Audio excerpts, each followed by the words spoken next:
Oh, wow. John has one of these. I gave John one of these. So, where do you? Yeah. Do you think you'd want T-shirts over the last 20 years with that logo on it? No, I don't believe we would want. Doug, where do you work? Yes.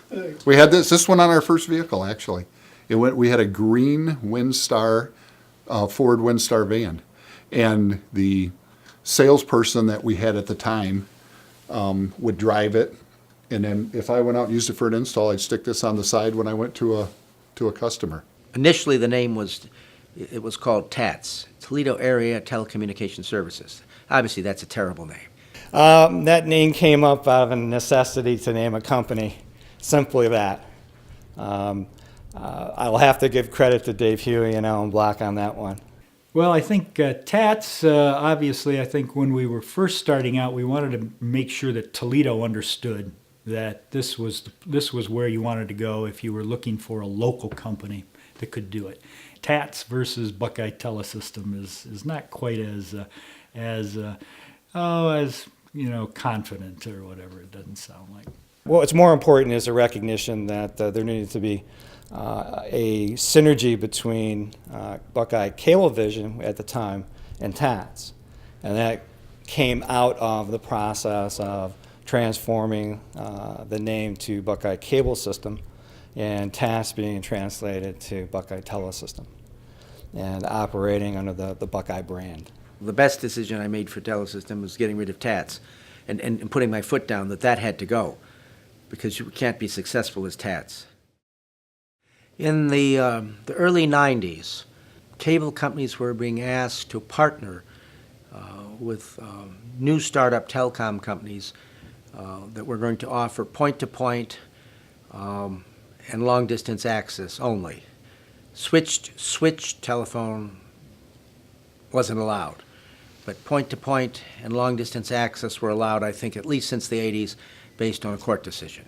My strategy was that we didn't want to rush into a partnership for long-distance access, but we didn't want anyone else trying to do it in our area either. I got a call from a friend who said, oh, by the way, the City of Toledo City Council, is now getting ready to take up a request by U.S. Signal. And he said, they're going to be coming to town to start up a competitive access provider. And so at that point in time, I gave Alan a quick call. And I said, we have a competitive access provider who's coming to town next Thursday.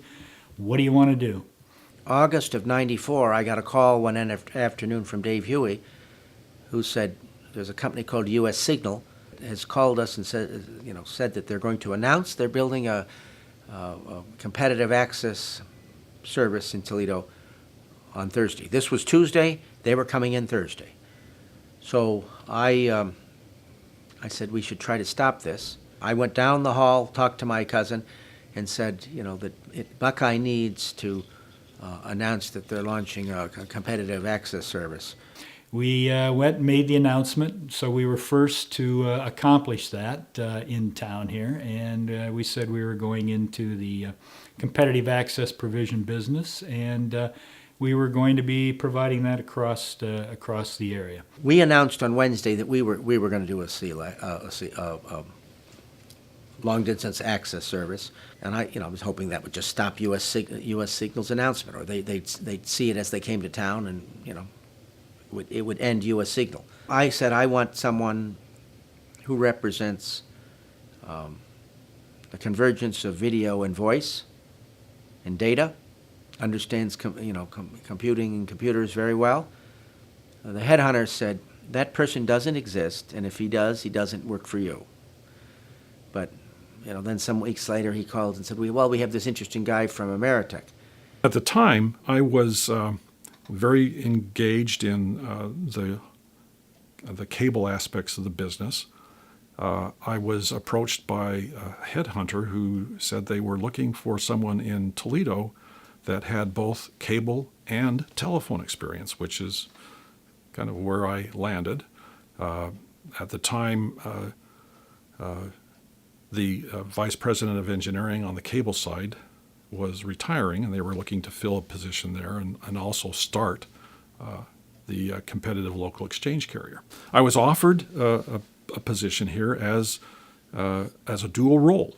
So I was going to be assuming the responsibility for the vice president of engineering on the cable side and also play a role in the development of what became Buckeye Telesystem. The challenges in those early days, it was every time we turned a corner, there were 2 or 3 things we learned that we needed to do. There is just an amazing panoply of tasks and projects that had to get done, and we were stupid enough. We figured we could just go forward and do it, and got it done. I think probably something I said to Dave Huey back in 2005, and I looked at Dave in a meeting in the large conference room here and said, you know, Dave, I said, I finally see the light at the end of the tunnel.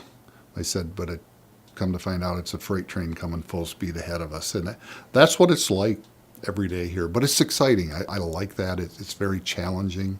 Again, having access to all the people that we have access to and working with the people that I do. We have a lot of very talented people here. People like that who were able to bring in just the right expertise at the right time to make this whole thing work. It was just amazing to me how we could bring people in, you know, to a company that is just a startup, non-existent at previously, and they were able to work together and to be able to accomplish things that were, you know, just incredible, unimaginable. A lot of people tried and failed, and we watched a lot of companies in this town try and fail. I think the biggest driver that has brought us success on the Telesystem side is the group that we had. I think we had a handful of people who wanted to be successful, and I'm very happy to be a part of that. I don't think I remember anybody during that first 5 years who said, no, we can't do that. We are all invested. You know, this is more than just a job. I mean, it is a place where we've all grown up for the last 20 years. The Telesystem aspect, the risk of it, was literally a David and Goliath story. I mean, taking on the big guys. Telesystem's successful because it's local, because it involves higher level of technical competence that is nearby, higher level of customer service, higher level of commitment. The idea that the heads of Telesystem and parent company are local and can be called on short notice. But what we've shown is that a local company that has the expertise, spends the money on technology, basically we can do a better job and respond better. That's what it comes down to. Each person brought a skill set in, and I have to say, John Martin put his heart and soul in this business. If you look at where he's been over the course of the last decade and a half, being able to build the right customer experience, develop the consultative selling process, being able to understand how we need to approach selling services when we're the upstart and we're not recognized for this. But it all comes back to the people and the ability to execute on a dream. Well, I think a sign of a great company is longevity. Its ability to be relevant, to be around. There aren't many companies that can actually say that they have weathered the storm or the storms that have existed for the last 20 years. I mean, Telesystem is a good company. We want it to be a great company. There are a wealth of initiatives that will incrementally improve the way in which we conduct business and continue to deliver on that confidence that empowers our customers and our stakeholders. We can't just be constrained by a 60-mile radius around here. So we need to grow beyond here to maximize the potential of Buckeye Telesystem. I just want to sincerely thank you to Alan Block and the family for the opportunity that you've provided me to contribute positively to creating a great company. Thank you. It's amazing where we've gone as a company.